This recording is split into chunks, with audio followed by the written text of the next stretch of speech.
Direction of to dimensional vector. कोई हम लोग के पास टू डायमेंशनल वेक्टर है जिसमें दो कंपोनेंट है। मान लो जैसे हमारे पास एक वेक्टर है जिसका x कंपोनेंट है और y कंपोनेंट है। एक वेक्टर है जिसका x कंपोनेंट है, y कंपोनेंट है। अब देखो यहां ध्यान से, x है और y, that vector is in this way, it is the component along x axis and this is component along y axis.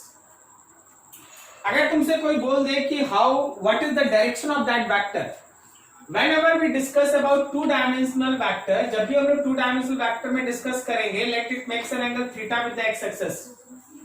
For direction आपको हमेशा निकालना पड़ेगा tan theta, and tan theta is perpendicular by base. Perpendicular by base, perpendicular में होगा ए का y component और base में होगा ए का x component. tan theta is ay by ax. Suppose you have a small example. मान लो जैसे तुमसे कोई बोल रहा है कि that force vector is 3i cap plus 4j cap. Find the direction of that force. Find direction of force, आपको इस फोर्स का डायरेक्शन निकालना है। तो जैसे ही कोई स्टूडेंट देखे कि ये टू डायमेंशनल वेक्टर है तो आप हमेशा tan थीटा पे काम कीजिए। अब हम थोड़ा सा एक लाइन आपको बताते हैं, ध्यान से सुनिएगा। कभी भी अगर थीटा एक्स एक्सिस से आप लेंगे ना तो y ऊपर x नीचे होगा। अगर x एक्सिस से आप थीटा लेंगे तो y कंपोनेंट ऊपर और x कंपोनेंट नीचे होगा। अभी मान लीजिए हम tan थीटा लिखे तो मेरा y कंपोनेंट है 4 और x कंपोनेंट है 3, तो फोर्स के y कंपोनेंट में फोर्स के x कंपोनेंट, कहने का मतलब 4 में 3 से divide, so theta will be tan inverse 4/3। अब जरा सोच के बताओ, थीटा इज tan इनवर्स 4/3, सोच के बताओ थीटा किसके साथ बना हुआ एंगल है, x एक्सिस के साथ या y एक्सिस के साथ? x एक्सिस के साथ। This is angle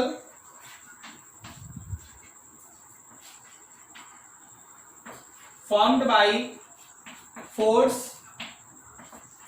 with x axis, यह हमारे फोर्स का एंगल है x एक्सिस के साथ। तो जब कभी भी आपके पास टू डायमेंशनल वेक्टर का डायरेक्शन पूछा जाए, you have to rely on this tan theta concept. आपको इस tan थीटा कॉन्सेप्ट के हिसाब से चलना होगा। अब कोई हमसे बोल सकता है कि सर tan थीटा आप बता दिए, लेकिन मान लीजिए ऑप्शन में sin थीटा है या cos थीटा है, तो क्या हुआ?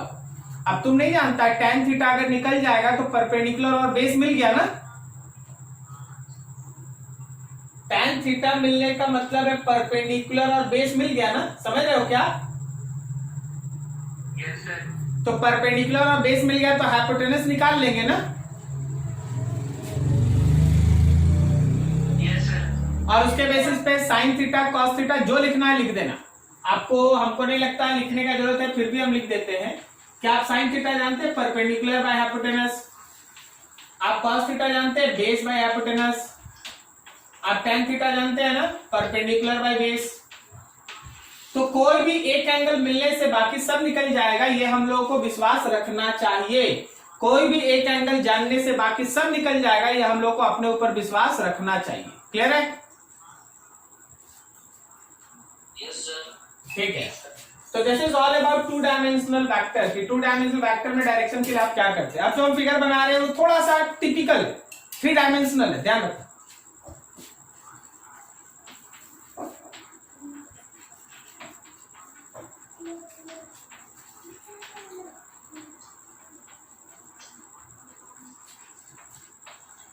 Direction of three dimensional vector. पहले तो थ्री डायमेंशनल वेक्टर को अच्छे से आपको समझना पड़ेगा इस प्लेन में।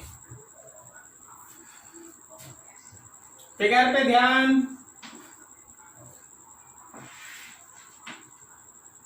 ये एक्स एक्सिस, ये Y axis, and this is Z axis. Three dimensional नजर से देखने का कोशिश करना। ये एक प्लेन है,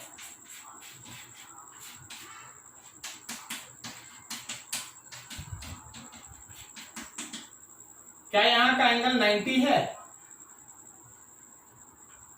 यस सर। ये एंगल 90 है? Yes sir. ठीक। अब मान लो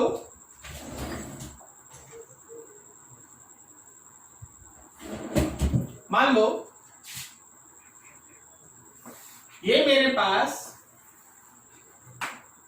पास एक वेक्टर है ए। तो इस ए वेक्टर का कुछ कंपोनेंट होगा एक्स की तरफ, कुछ कंपोनेंट होगा वाई की तरफ, ए का वाई कंपोनेंट, और कुछ कंपोनेंट होगा जेड की तरफ, ए जेड।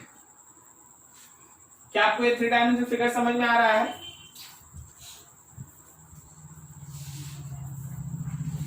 नहीं?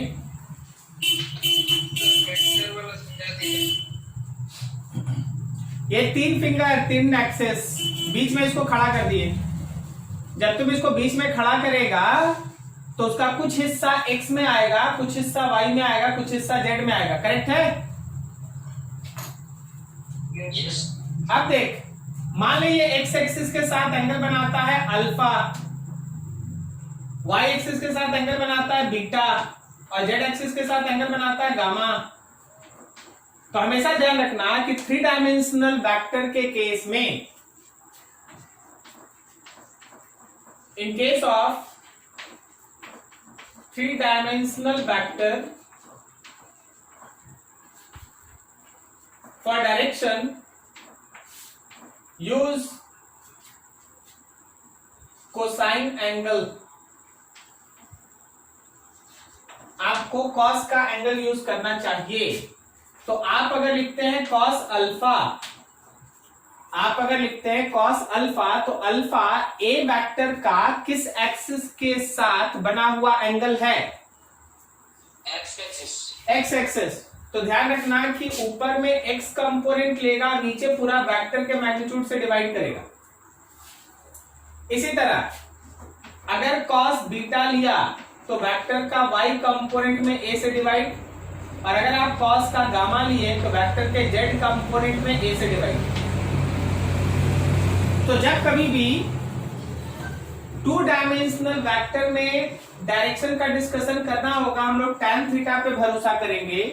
लेकिन अगर थ्री डायमेंशनल वेक्टर में हम लोगों को डायरेक्शन का डिस्कशन करना होगा, हम लोग cos थीटा या एंगल कोसाइन एंगल पे भरोसा करेंगे। जैसे एक एग्जांपल देखो, अभी हम तुमसे बोल दें कि वेलोसिटी है हम लोगों के पास 3i cap plus 4j cap plus 5k cap. Find direction of velocity, find direction of velocity from y axis. आपको y एक्सिस के साथ डायरेक्शन बनाना है, दिखाना है वेलोसिटी का। तो सबसे पहले चेक करो कि वेलोसिटी में तीनों कंपोनेंट है ना, i है, j है, k है। तो ये टू डायमेंशनल कैटेगरी को है या थ्री डायमेंशन में? Three dimension. तो हम लोग सीधा सीधा लिखेंगे कॉस बीटा वाई निकालना है, वेलोसिटी का Y component by velocity. Velocity का वाई कंपोनेंट 4 है और नीचे पूरे वेलोसिटी का मैग्नीट्यूड 3 का स्क्वायर, 4 का स्क्वायर और 5 का square. So it is overall 4 by under root 9 plus 16 plus 25, 9 plus 16 plus 25, क्या ये आएगा? 4 बाई अंडर रूट 50। तो आपके पास मिला cos beta is 4 by root 50। छोड़ दीजिए ऐसे ही, आप मत सोचिए कि कितना एंगल होगा, आप ऐसे ही छोड़। क्या आपको ये दोनों कॉन्सेप्ट क्लियर है? अगर 2 डायमेंशनल वेक्टर रहेगा तो tan थीटा से एंगल निकलेगा, और अगर हमारे पास 3 डायमेंशनल वेक्टर रहेगा तो एंगल कोसाइन को यूज करेंगे। ठीक है, नोट करो बढ़िया से। ठीक ठीक, तो यहां तक हम लोग वेक्टर के बारे में सब कुछ देखेंगे, कैसे लिखते हैं, कैसे उसको रीड करते हैं, कैसे उसका डायरेक्शन निकालते हैं, कैसे ये सब। अब हम लोग वेक्टर अलजेब्रा स्टार्ट करेंगे, जिसमें वेक्टर का एडिशन, सब्सट्रैक्शन, इन सब पे बात होगा। ठीक है, जरा ध्यान से देखो।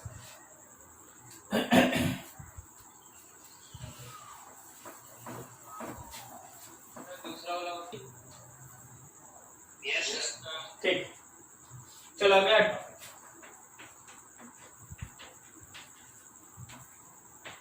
Addition of vector.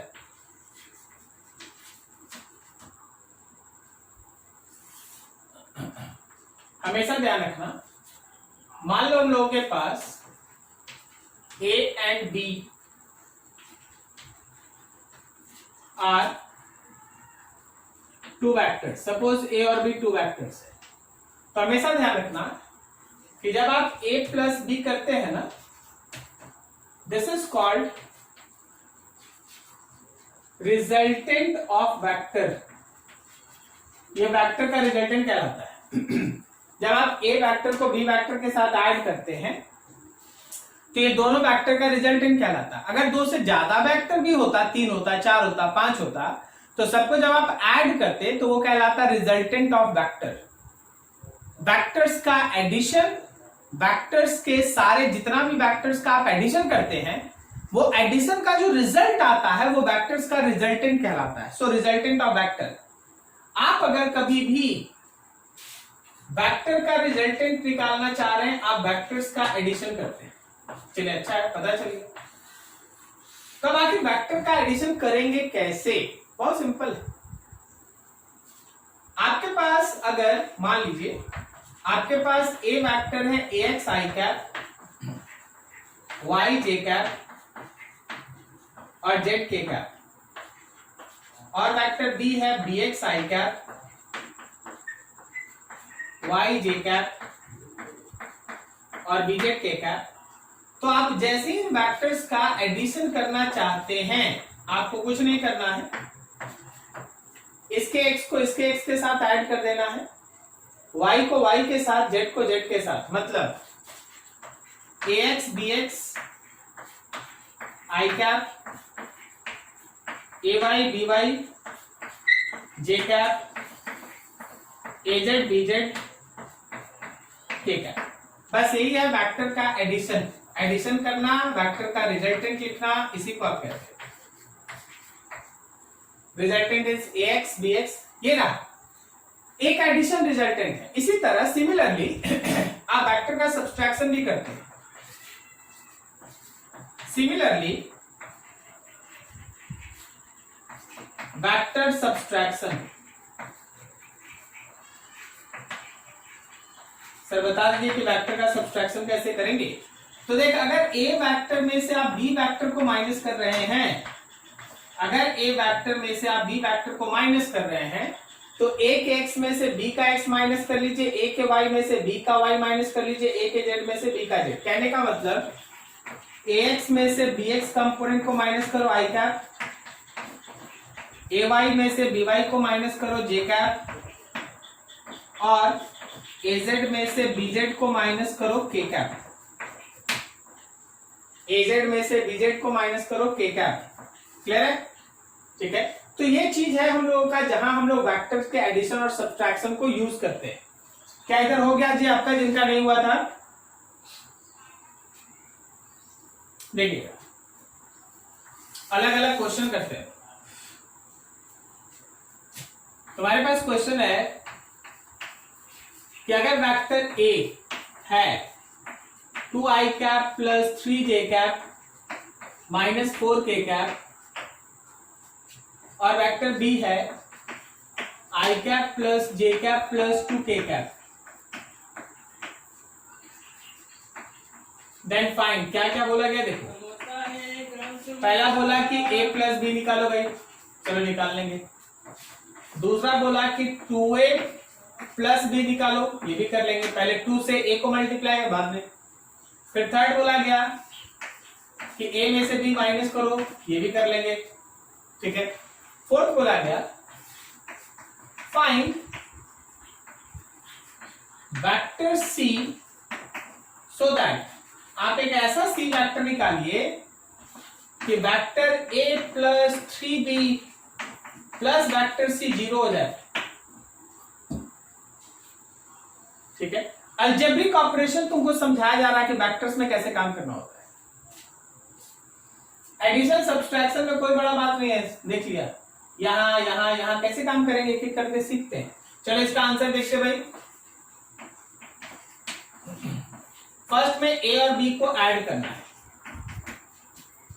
तो ए का x 2 है, बी का x 1 है, क्या लिखते 3i कैप प्लस यहां 3 और यहां 1 है, क्या लिखते 4j कैप, या -4 है या +2 है, क्या -2k कैप होगा। चलो जी मिला लो, किसी को डाउट है बोल दो, किसी को डाउट है बोल दो, क्या बोलता है, ठीक है। 2 + 1 3, 3 + 1 4, -4 + 2 -2, बोलो बोलो हाँ या ना, ठीक है, क्लियर है। अरे सबका आवाज नहीं आ रहा, थोड़ा कसके सबको ही, गुड, चलो बढ़िया। अब 2 देख ले, 2 में क्या लिखा था कि 2a + b करना है, तो हम थोड़ा सा इसको लिख के बना देते हैं। पहले तुम क्या करो ना, 2 से a को मल्टीप्लाई करो। a कितना है भाई, 2i कैप है, 3j कैप है, -4k कैप है, और फिर उसमें से b माइनस कर लेंगे, i cap plus j cap plus 2k cap, तो ये कितना हो गया, 4i cap, 6j cap, 8k cap, -i cap, -j cap, -2k cap. अब चलो 4i कैप में से -i cap 3i cap, 6j cap में से -j कैप 5j कैप, और -8 -2 -10k cap. This is your answer. बोलो कौन सा, अच्छा सॉरी, हाँ बिल्कुल सही, यहाँ प्लस होगा, यहाँ प्लस होगा, थोड़ा आंसर भी मेरा गलत हो गया फिर।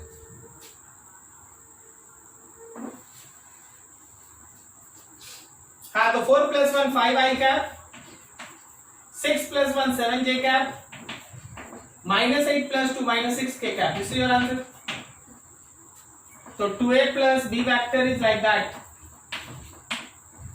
Now you can proceed for third number, 3 number. 3 number we have to solve a minus b. Just subtract a में से b. 2 - 1, can we write that I cap?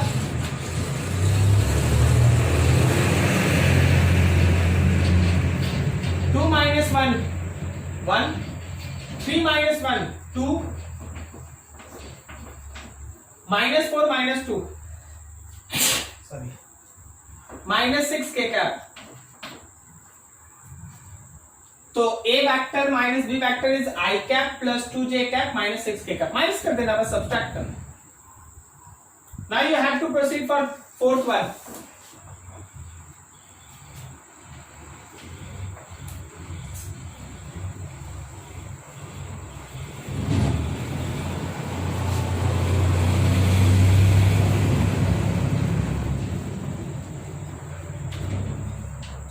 Vector a + 3b + c = 0। हमको चाहिए c वेक्टर, तो क्या हम c को लिख सकते हैं minus vector a - 3b, c minus of a vector, a कितना है भाई, तो 2i cap, 3j cap, -4k cap, -3 b कितना है, तो i cap plus j cap plus 2k cap. So c vector is equals to -2 -3 + 4, -2i cap, -3j cap plus 4k cap, -3i cap, 3j cap, -6k cap.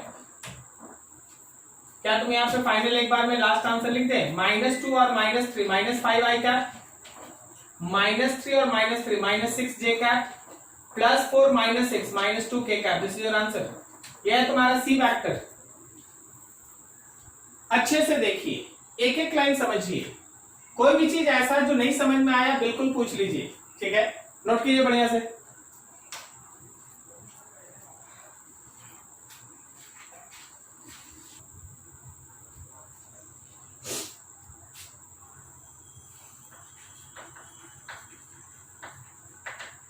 Addition of vectors,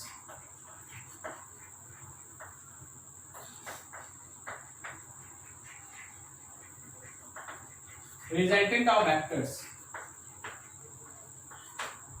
if it is given on coordinate axis. अगर coordinate axis पे vectors दिया है तो फिर हम लोग उसका resultant कैसे फाइंड आउट करना, हम लोग वही सीख रहे हैं। देखो, मान लो जैसे हमारे पास ये है coordinate axis, X axis, Y axis, negative X and negative Y, और इसमें हम आपके सामने दो वेक्टर दे दे, ठीक है? एक वेक्टर है ए, मैग्नीट्यूड है 10 यूनिट। अच्छा, एक चीज पूछते हैं, आप लोग को 37 डिग्री एंगल पे sine theta, cos theta, tan theta मालूम है?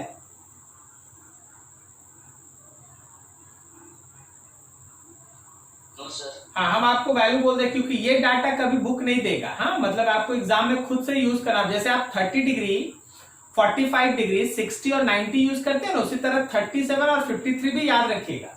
हम यहाँ डाटा लिख देते हैं। देखो, साइन 37 डिग्री होता है 3/5, कॉस 37 डिग्री होता है 4/5 और टैन 37 डिग्री होता है 3/4। अब 37 पता है तो आप 53 भी लिख सकते हैं।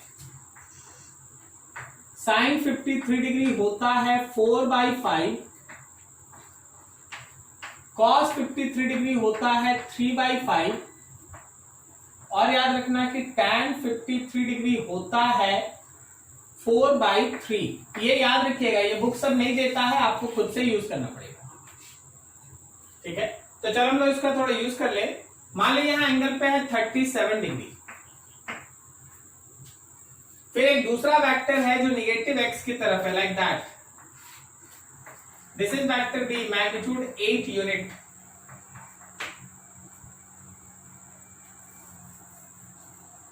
Magnitude 6 unit. अब जरा गौर करना, एक तीसरा वेक्टर इधर है,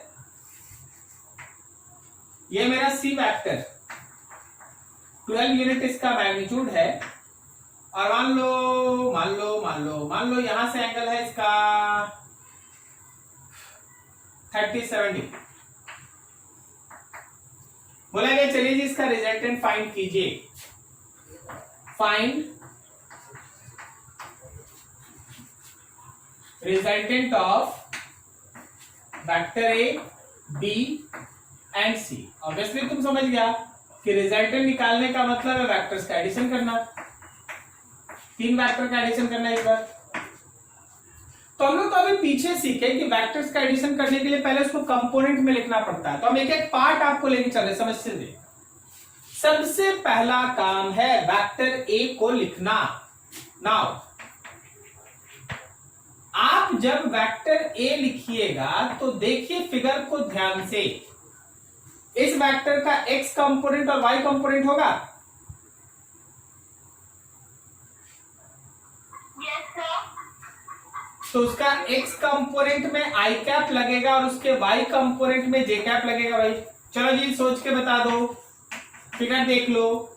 37 डिग्री एंगल एक्स एक्सिस के साथ है, कोई बता सकता है इसका एक्स कंपोनेंट कितना है? ए का साइन थीटा या ए का कॉस थीटा? बिल्कुल सही, ए का cos theta, cos 37 degree I cap. फिर देखो इसका y कंपोनेंट a का साइन थीटा या कॉस थीटा, बोलो बोलो, साइन थीटा। तो a का साइन 37 डिग्री जे कैप। चल भाई वैल्यू पुट कर, a कितना था 10, कॉस 37 का वैल्यू 4/5 आई कैप, 10 साइन 37 3/5 जे कैप। तो ये कितना हो गया, 5 से कटा 2 बार में 8 आई कैप प्लस 6 जे कैप। ये मेरा वेक्टर ए हो गया। तो इस क्वेश्चन में हम लोग ये भी सीख रहे हैं कि अगर वेक्टर ऐसे दिया है तो उसको कैसे कंपोनेंट्स में लिख देते हैं, आई कैप और जे कैप। ए वेक्टर का एक्स कंपोनेंट, ये ए का एक्स है, ए वेक्टर का वाई कंपोनेंट, ये मेरे ए वेक्टर का वाई हो गया। ए वेक्टर का, अब कंसंट्रेट करो बी पे। क्या मेरा बी पूरा का पूरा एक्स एक्सिस में है, निगेटिव एक्स में? तो हम एक ही बार में बी वेक्टर को लिख देंगे 6 माइनस आई कैप, एक ही बार में लिख देंगे 6 माइनस आई कैप। समझ रहे हैं क्या आप? अब आ जाइए आप सी वेक्टर पे, अब आ जाइए आप सी वेक्टर पे। सी का एक्स और सी का वाई। चलो जी देखो फिगर देखो, सी वेक्टर है फोर्थ क्वाड्रेंट में, तो इसका एक्स कंपोनेंट पॉजिटिव है कि नेगेटिव? तो आई कैप। और वाई कंपोनेंट पॉजिटिव है या नेगेटिव? तो माइनस जे कैप। आप फिगर देख लो इस बार, वाई एक्सिस के साथ 37 है।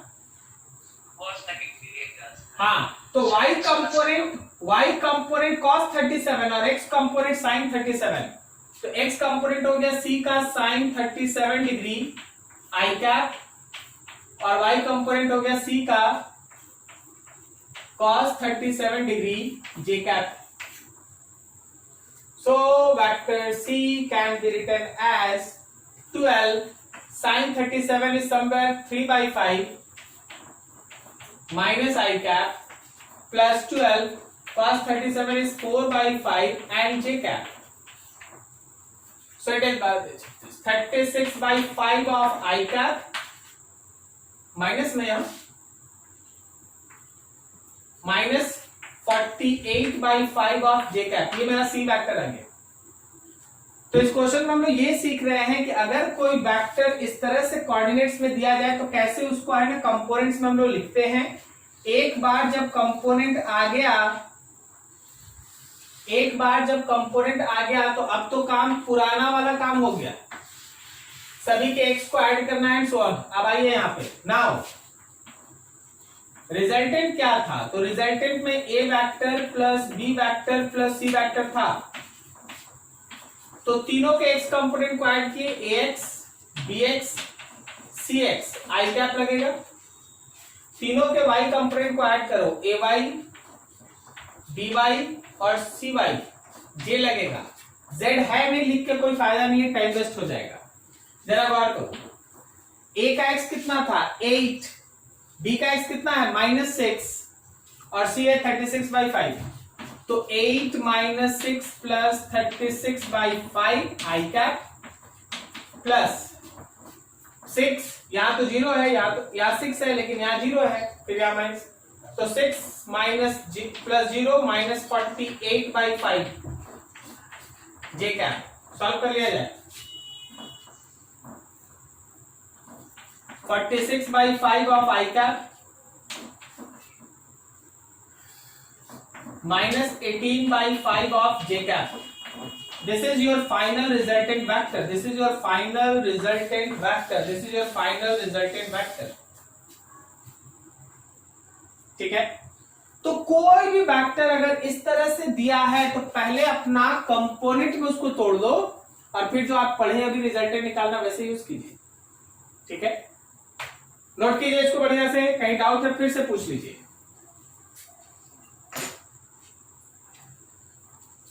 Yes, sir. Yes, sir. ठीक, तो देखो ऐसे भी है ना, वेक्टर का रिजल्टेंट फाइंड आउट करना है, तुम्हारा ये काम है। चलो मैं एक क्वेश्चन दे रहा हूं, इसको बनाना है अभी आपको।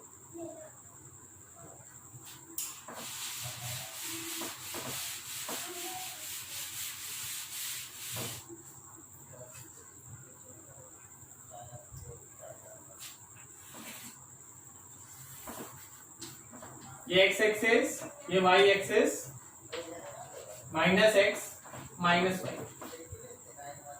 एक वेक्टर इधर है, मान लो ये पी वेक्टर है और इसका मैग्नीट्यूड है suppose 20 unit and it makes an angle 53 degree from Y axis. You have another vector Q, magnitude is actually 30 unit and it makes an angle 37 from negative x, and you have another vector s, magnitude is 24 unit in this way। तुमको क्या करना है, इन तीनों vector का resultant निकालना है, मतलब p vector plus q vector plus s vector का रिजल्टेंट फाइंड आउट करना है। चलो बनाओ फटाफट।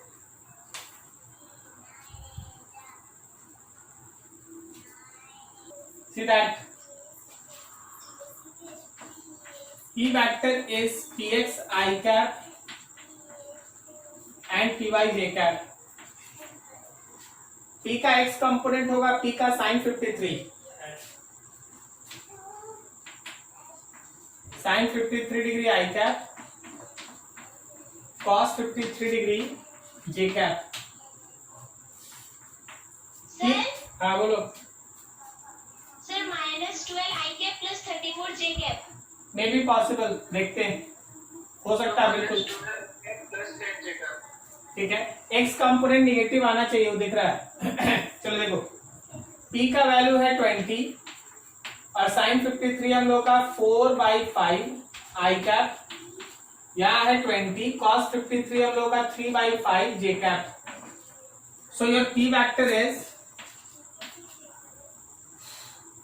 16 i cap plus 12 j cap, ये रहा हम लोग का p vector. Similarly, you can write that q vector. Q vector is qx minus I cap and qy j cap। देखो सही लगा है, qx में minus i cap। Yes, sir. हाँ, अब आखिर वो है कितना, तो q का cos 37, q cos 37, cos 37 degree minus I cap plus q का sin 37 degree and j cap. q कितना है, तो q है 30 एंड cos 37 is 4/5, 4/5 of minus I cap plus 30, sin 37 is 3/5 of j cap, 6, 24 of minus I cap plus 18 of j cap. अब finally लिख लो s vector. Can we write s vector 24 के साथ minus j cap? Yes, sir. Now you have to find the resultant and your resultant is p vector plus q vector plus s vector. So p का x component is 16, q का x component is -24 और there is no x component of s I cap plus p का y component 12, q का y component plus 18 and s का y component -24 and this is j cap। How much it is? 16 minus 24 is -8 I cap, 12 और 18 30 minus plus 6 of j cap।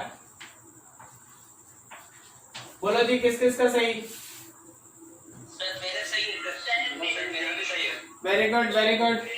तो तो हड़बड़ा के नहीं बनाइए, हड़बड़ाइए नहीं। आप लोग जो बहुत ज्यादा हड़बड़ी में है ना, हड़बड़ाइए नहीं, समझ समझ के काम कीजिए। एक बार समझ जाइएगा सब आपका हो जाएगा। ठीक है, नोट कर लो जिसका नहीं बनाता। चलो अगला।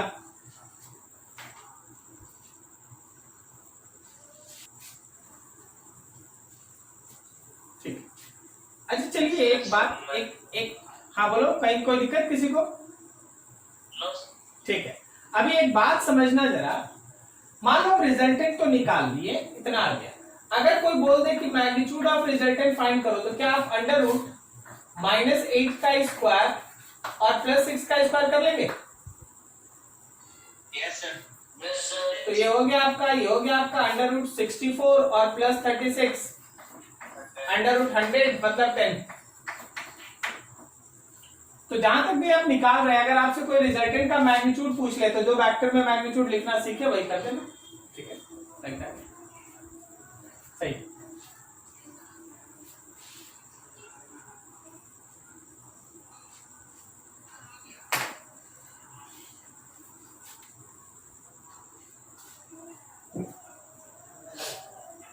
देखिए और समझिए, रिजल्टेंट में अगर आप थोड़ा और प्रोसीड करेंगे तो एक दूसरा मेथड भी है रिजल्टेंट निकालने का। उसको हम लोग कहते हैं parallelogram law of vector addition. हम एक छोटा सा डेरिवेशन कर रहे हैं, फिर आप देखिएगा। ये बहुत बड़ा टॉपिक है, एक दिन में खत्म नहीं होता। कुछ आज होगा फिर अगले दिन होगा। Parallelogram law of vector addition.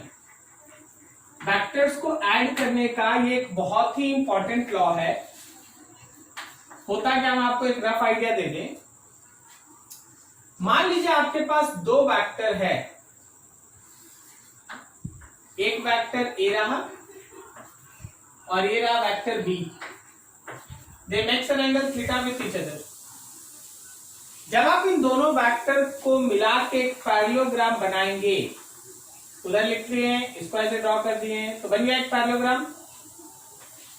तो इस पैरेललोग्राम का जो डायगोनल होगा वो इन वेक्टर्स के रिजल्टेंट को दिखाएगा, मतलब a प्लस बी को दिखाएगा। इन पर्टिकुलर पैरेललोग्राम का जो डायगोनल होगा वो इनके वेक्टर्स के रिजल्टेंट को दिखाएगा।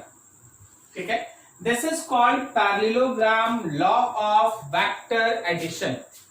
तो parallelogram law of vector addition क्या कहता है? उसका कहना यह है कि if two vectors represents two sides of any parallelogram, then diagonal of that parallelogram will represent their vector resultant.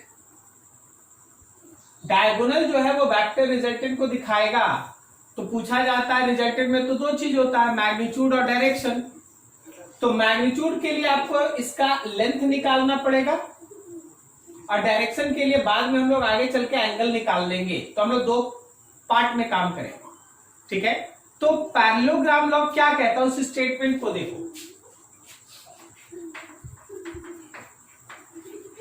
According to this law, if two vectors represents two sides, two adjacent बोलो, two adjacent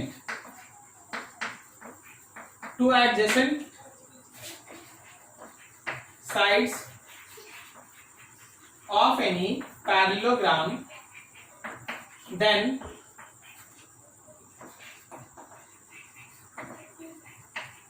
diagonal of that parallelogram will represent their vector resultant in terms of magnitude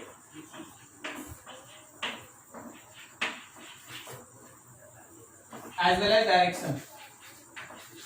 very important आएगा। जब भी आपका school खुलेगा, आपका school का exam होगा, unit test होगा, ये आएगा जरूर। अभी हम बोल देते आएगा। स्टेटमेंट लिखने आएगा, फिगर बनाने आएगा, एक छोटा सा कैलकुलेशन वो करने आएगा जरूर, ठीक है। तो इसीलिए उसको उसी सिंसियरिटी से पढ़ लीजिए। और बहुत बड़ा टॉपिक है, जितना स्कूल वाला है उसको हम आज खत्म कर देंगे, फिर कंपटीशन वाला अगले दिन देख लेंगे। ऐसे अभी देखिए हम लोगों को फिर स्कूल में क्या पूछा जाता है। स्कूल में पूछा जाता है इस रिजल्टेंट का वैल्यू निकालना, ठीक है ना। स्कूल में पूछा जाता है कैलकुलेशन फॉर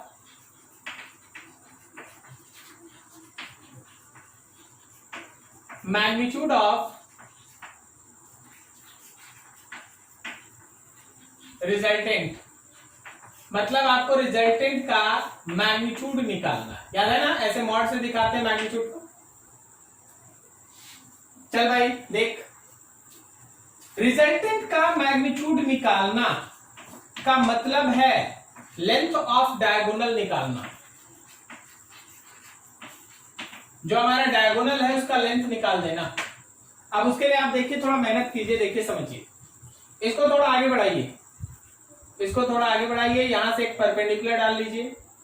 ये एक पॉइंट होगा, ये एक पॉइंट होगा जिसका नाम रख दिए M। हर पॉइंट का नाम है O है। मान लो ये A है, ये मान लो B है, ये C है, यहाँ M है। अब जरा गौर करना, ये एंगल थीटा है तो ये एंगल थीटा होगा। बोलते चलना थोड़ा फटाफट, क्या? Yes, sir. और ये साइड अगर B को रिप्रेजेंट कर रहा तो ये भी तो B है। Yes, sir. अब जरा देखो, समझो, B है और यहां से थीटा बना है, तो क्या यहां वाला बेस B cos थीटा है? अरे वेक्टर है, थीटा है तो इधर वाला B cos थीटा होगा ना। Yes, sir. और बताएं इसका ये परपेंडिकुलर क्या B sin थीटा होगा?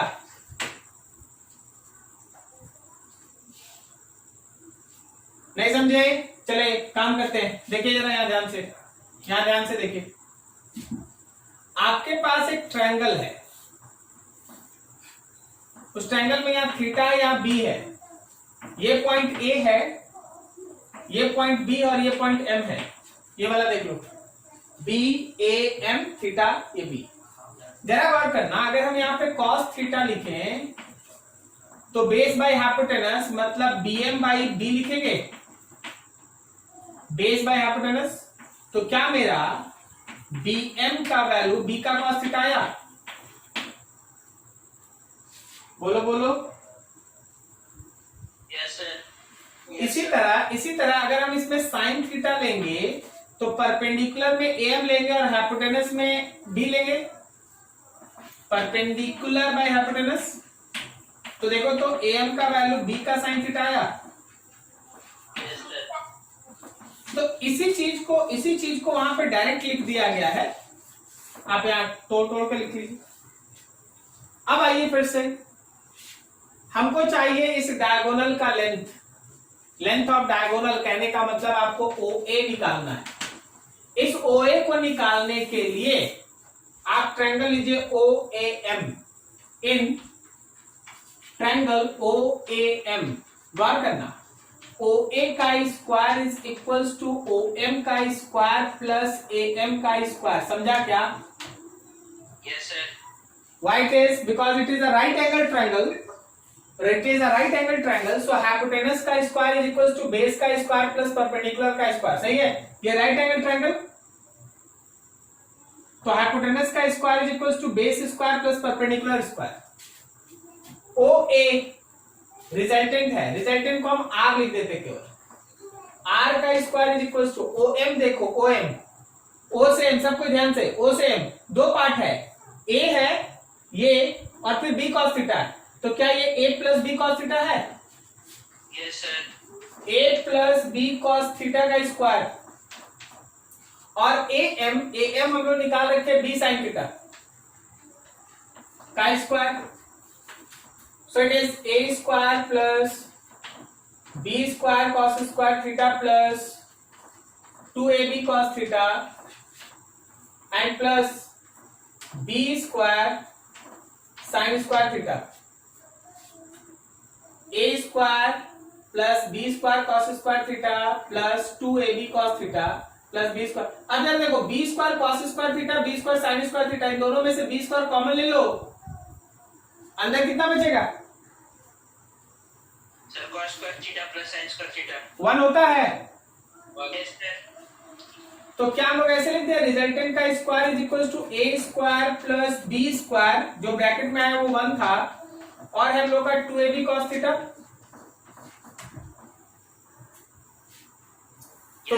तो मेरे रिजल्टेंट का स्क्वायर हो गया, आज से याद रखा जाए, A square plus B square plus 2ab cos theta, या फिर आप याद रखिएगा कि resultant vector is under root A square B square and 2ab cos theta. ये रहा तुम्हारा रिजल्टेंट वेक्टर। ठीक है, स्कूल में याद रखना ये फॉर्मूला डिराइव करने आता है।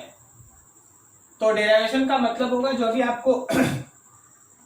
आपको बोर्ड पे बताएगा, you have to proceed like that. अच्छे से देख लो, कहीं डाउट है पूछ लो। कोई किसी को भी प्रॉब्लम पूछ लीजिए फटाक से।